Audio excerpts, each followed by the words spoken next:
കിട്ടേണ്ടത് കിട്ടിക്കഴിഞ്ഞാൽ തോന്നേണ്ടത് തോന്നാൻ ഇത്തിരി സമയം നല്ലതാണ്. എന്താണ് ഇൻഫ്ലുവൻസ് എന്നുള്ളത് എനിക്ക് നിങ്ങൾ പറഞ്ഞിട്ട് അറിയേണ്ട കാര്യമില്ല. എനിക്ക് അത് അത്യാവശ്യം നന്നായിട്ട് അറിയാം. എന്താണ് ഇൻഫ്ലുവൻസർ നിങ്ങൾ നേരത്തെ ചോദിച്ചു. ചുരുക്കി പറഞ്ഞ നാട്ടുകാരുടെ മുമ്പിൽ ഒന്ന് ഷൈൻ ചെയ്യാൻ വേണ്ടി അല്ലേ? ഇൻഫ്ലുവൻസർക്ക് ഒരു പദവി എന്ന് പറയുന്നത് പട്ടകമൊന്നുമല്ല. അതെന്ന് പറയുന്നത് എവിടെയോ കണ്ട് മറന്ന പോലെ തോന്നുന്നുണ്ടല്ലോ. മനസ്സിലായില്ല? മനസ്സിലാക്കി തരാം. ഞാൻ ജുനൈസ്, എനിക്ക് ജുനൈസിനോട് താല്പര്യമില്ല.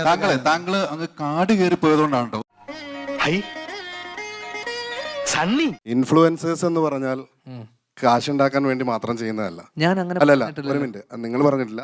അത് ഞങ്ങൾ ആരും അറിഞ്ഞില്ല. സിനിമാക്കാരനൊരു പദവി നിങ്ങൾ അഭിനയിക്കുന്നതിലൂടെ കിട്ടുന്നതാണ്. ഇൻഫ്ലുവൻസർക്ക് ഒരു പദവി എന്ന് പറയുന്നത് പട്ടകമൊന്നുമല്ല. ഞാൻ ഇതൊക്കെ വളരെ കഷ്ടപ്പെട്ട് കണ്ടുപിടിച്ചതാ. എല്ലാവരും ഇനിയെങ്കിലും എന്നെ അഭിനന്ദിക്ക്. ഒരാളെ ഇൻഫ്ലുവൻസ് ചെയ്യുന്ന, ഈ രാജ്യത്തിന് ആവശ്യമുള്ള കാര്യങ്ങൾ മുമ്പോട്ട് വെക്കുന്ന ആളാണ് ഇൻഫ്ലുവൻസർ എന്ന് പറയുന്നത്.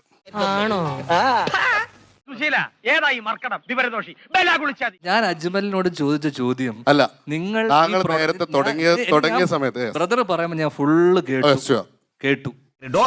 ഒച്ചുണ്ടാക്കരുത് ബോസ്. കണ്ടിന്യൂ. Thank you. നിങ്ങളൊരു എൻഡോസ് ചെയ്യുന്ന ഒരു സാധനം നിങ്ങൾ ചെയ്യുമ്പോൾ നിങ്ങൾ അത് ഉപയോഗിച്ചിട്ടാണോ, അതിന്റെ ക്വാളിറ്റി ചെക്ക് നടത്തിയിട്ടാണോ നിങ്ങൾ? ഇതാണ് ഞാൻ ചോദിച്ചത്. മാങ്ങാന്ന് പറയുമ്പം തേങ്ങാന്നാണല്ലോ ഈ പണ്ടാരം കേൾക്കുന്നേ. ലേശം തകരാറുള്ള ആളാണ്. എനിക്ക് കൃത്യമായിട്ട് ഇൻഫ്ലുവൻസർ എന്താന്നുള്ളത് എനിക്ക് നിങ്ങളത്ര തന്നെ എനിക്കറിവുണ്ട്. ഇൻഫ്ലുവൻസർ എന്താന്നുള്ളതിനെ കുറിച്ച് ചേട്ടാ, ഇവനോടൊക്കെ കാര്യം ബോധിപ്പിക്കേണ്ട അവസ്ഥയാണ് എനിക്കിപ്പോ. ഞാൻ നിങ്ങൾ പറഞ്ഞപ്പോൾ ഞാൻ കേട്ടോ. ഓക്കെ, ഇനി ഞാൻ പറയുന്നത് നിങ്ങൾ കേൾക്കണം. താൻ മിണ്ടണമെങ്കിൽ ഞാൻ പറയാം. അപ്പൊ എനിക്ക് പഠിപ്പിച്ചു തരേണ്ട കാര്യമില്ല എന്താണ് ഇൻഫ്ലുവൻസർ എന്നുള്ളത്. ഞാൻ ഇവിടെ ഒരു ക്ലാസ്സിനോ സെഷനോ ഇരിക്കുകയല്ല. ഇനി തോന്നിയാസം പറഞ്ഞു നടന്നാലുണ്ടല്ലോ നാട്ടിലടിച്ചാൻ സൂപ്പാക്കും. എനിക്ക് അങ്ങനെ ഒരു സംശയം ഉണ്ടെങ്കിൽ ഞാൻ അജ്മലിനോട് ചോദിക്കും, അജ്മൽ എന്താണ് ഈ ഇൻഫ്ലുവൻസർ? അല്ല, നിങ്ങൾ എനിക്കിപ്പോൾ പറഞ്ഞു തന്നത് എന്താണ് ഇൻഫ്ലുവൻസർ എന്നുള്ളത്. എന്താണ് ഇൻഫ്ലുവൻസ് എന്നുള്ളത് എനിക്ക് നിങ്ങൾ പറഞ്ഞിട്ട് അറിയേണ്ട കാര്യമില്ല. എനിക്ക് അത് അത്യാവശ്യം നന്നായിട്ട് അറിയാം. നീ എന്നെ കൂടുതൽ മണ്ടനാക്കാടാ. അയാളുടെ കൺസെപ്റ്റ് അതാണ്. നിങ്ങൾ പറഞ്ഞ എന്താ, യു എയിൽ അത്രയും ക്രെഡിബിലിറ്റി ഉള്ള ഇൻഫ്ലുവൻസർ ആണ് അവൻ. ഇവിടെ നിങ്ങളെക്കാളും കൂടുതൽ ഫോളോവേഴ്സ് ഉള്ള ഇൻഫ്ലുവൻസർ ആണെങ്കിൽ അവൻ പറഞ്ഞതാണ് ഞാൻ പറഞ്ഞത്. അറിയാത്ത കാര്യത്തെ പറ്റി എന്താണ് നാരായണ അഭിപ്രായം പറയാൻ പോകുന്നത്? അജ്മൽ പറഞ്ഞ കാര്യം തെറ്റാണ്. അതുകൊണ്ടാണ് ഞാൻ പറഞ്ഞത് എല്ലാവരുടെ പുറത്ത് തല്ലി. ഈ മാതിരി ആളുകൾ നമുക്ക് പറ്റൂല.